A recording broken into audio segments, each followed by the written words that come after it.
ગણેશ બીજલ ઝા ચેનલમાં આપ સર્વેનું હાર્દિક સ્વાગત છે। આપ જો ચેનલ પર પહેલી વાર આવ્યા હો તો ચેનલને સબસ્ક્રાઈબ કરવાનું ના ભૂલશો, તેથી આવનાર તમામ વિડીયોની માહિતી આપને મળી શકે। આજના વિડીયોમાં આપણે સાંભળીશું ચૈત્રી નવરાત્રિનો 7મો દિવસ એટલે કે માતા કાલરાત્રિનો દિવસ, માતા કાલરાત્રિની પૂજા વિધિ અને એમની કથા વિશે આજના વિડીયોમાં આપણે સાંભળીશું। માતા કાલરાત્રિની પૂજા કરવાથી એવું કહેવાય છે કે કાળનો નાશ થાય છે। માતાનું આ સ્વરૂપ બહાદુરી અને હિંમતનું પ્રતીક માનવામાં આવે છે। માતાના કાળા રંગના કારણે તેને કાલરાત્રિ કહેવામાં આવે છે। નવરાત્રિના 7મા દિવસે માં કાલરાત્રિની પૂજા કરવાની પરંપરા છે। માં કાલરાત્રિને શુભંકરી પણ કહેવામાં આવે છે। માતાનું આ સ્વરૂપ બહાદુરી અને હિંમતનું પ્રતીક માનવામાં આવે છે। માતાના કાળા રંગને કારણે તેમને કાલરાત્રિ કહેવામાં આવે છે। જો માતાના સ્વરૂપની વાત કરીએ તો માતા કાલરાત્રિને 3 આંખો છે, તેના હાથમાં તલવાર અને કાંટો છે, તેમજ તેમનું વાહન ગધેડો છે। હવે આપણે જાણીએ માતા કાલરાત્રિની પૂજાની પદ્ધતિ। નવરાત્રિના 7મા દિવસે સવારે વહેલા ઉઠો, સ્નાન કરો અને સ્વચ્છ વસ્ત્રો પહેરો। આ પછી ગણેશની પૂજા પણ કરો।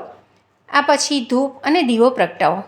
માં કાલરાત્રિનું ચિત્ર અથવા ફોટોગ્રાફ પણ સ્થાપિત કરો। જ્યારે કાલરાત્રિનું ચિત્ર ન હોય તો માં દુર્ગાનું પણ ચિત્ર તમે લગાવી શકો છો, તેની જ પૂજા કરો। માતા કાલરાત્રિની પૂજા કરતી વખતે અક્ષત, ધૂપ, સુગંધ અને ચંદન, કંકુ એનો ઉપયોગ કરીને માતાની પૂજા કરો। માતા કાલરાત્રિને ગોળ અને ગોળમાંથી બનેલી વસ્તુઓ ખૂબ જ પ્રિય છે, તેથી તેમને ભોજન આપો। ઉપરાંત આરતી કરો અને અંતે દુર્ગા સપ્તશતીનો પાઠ કરો। હવે આપણે સાંભળીએ માતા કાલરાત્રિની કથા।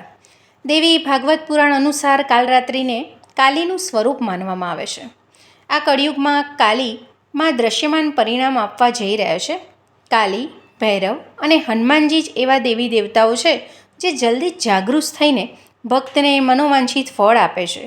કાલીના ઘણા નામ અને ઘણા રૂપ છે, પરંતુ લોકોની સુવિધા અને માહિતી માટે તેમને ભદ્રકાલી, દક્ષિણકાલી, માતૃકાલી અને મહાકાલી પણ કહેવામાં આવે છે। તો બોલીએ શ્રી મહાકાલી માતની જય। દુર્ગા સપ્તશતીમાં મહિષાસુરના વધ સમયે માં ભદ્રકાળીનું વર્ણન છે કે યુદ્ધ દરમિયાન ભયંકર રાક્ષસોના ટોળાએ દેવીને યુદ્ધના મેદાનમાં આવતા જોઈને તેમના પર બાણોનો વરસાદ શરૂ કર્યો, જેમ કે વાદળ ધોધમાર વરસતા હોય એવી રીતે। દેવીએ પોતાના બાણોથી તે તીરોના સમૂહને કાપી નાખ્યો અને તેના ઘોડા અને સારથીને પણ મારી નાખ્યો। આ ઉપરાંત તેમનું ધનુષ્ય અને અત્યંત ઊંચો ધ્વજ પણ તરત જ કાપી નાખવામાં આવ્યો હતો।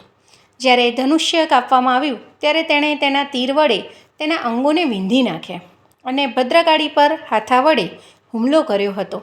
આના કારણે રાક્ષસના ડંખના સેંકડો ટુકડા થઈ ગયા અને મહાન રાક્ષસે પોતાનો જીવ ગુમાવ્યો। તો આ છે માતા કાલીની કથા। આપને જો આ મારો વિડીયો સારો લાગ્યો હોય તો મારી ચેનલને સબસ્ક્રાઈબ કરવાનું ના ભૂલશો। મારા વિડીયોને લાઈક કરો, શેર કરો અને કોમેન્ટ અવશ્ય કરો। બોલીએ શ્રી અંબે માત કી જય। જય શ્રી ગણેશ।